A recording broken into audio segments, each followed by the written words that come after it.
Syempre ang sarap. Kasi natikman ko na yan guys. Luto naman tayo. Medyo masabaw naman tayo ngayon. Sarap nito guys. Nakabili ako ng pork kasim na 1 kilo.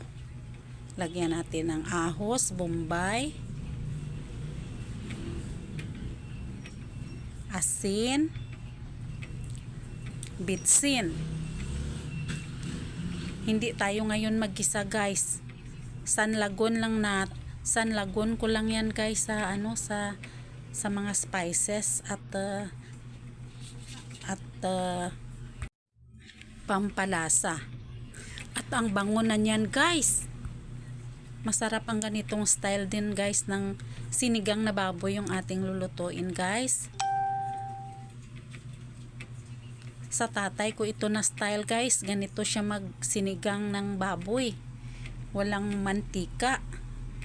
Hindi siya nagigisa. Lagyan na natin ng tubig guys. Ang aton nga sinanlag nga baboy kung sa Ilonggo pa. Ginsanlag lang. Dason isabawan. Malambot na ang baboy niyan guys, yung ating pork. Nilagay ko na ang gabi. Medyo para mag-creamy yung ating sinigang. At inilagay ko na din yung batuan guys. Pag medyo malambot na ang gabi. At dyan guys yung ating batuan, madurog na yan. Kahit ilagay natin na bilog, easy na lang siya madurog guys. Pag medyo brown na. Yun guys, yung ating pampaasing sa ating sinigang na pork ngayon. At palambutin pa natin yung ating karne ng baboy at saka yung ating gabi.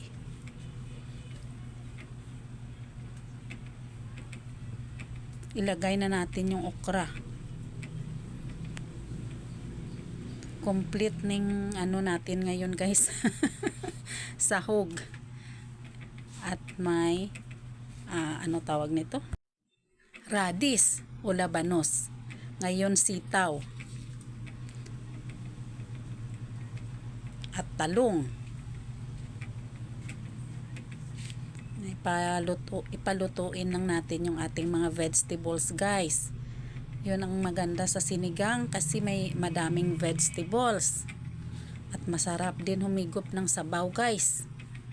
Kapag sinigang. Para kumplito ang ating sinigang, hindi lang batuan, linagyan ko pa ng sinigang mix.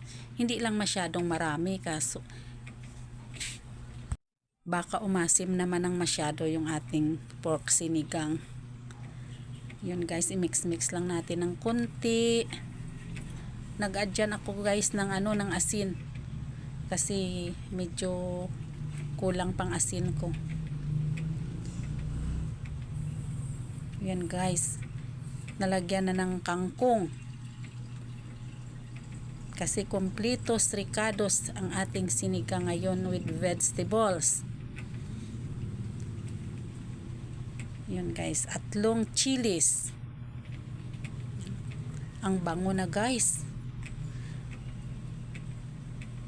Thank you for watching guys. Thank you Lord for your everyday blessings. God bless everyone. Ready to serve na yan guys. At magla-lunch na tayo.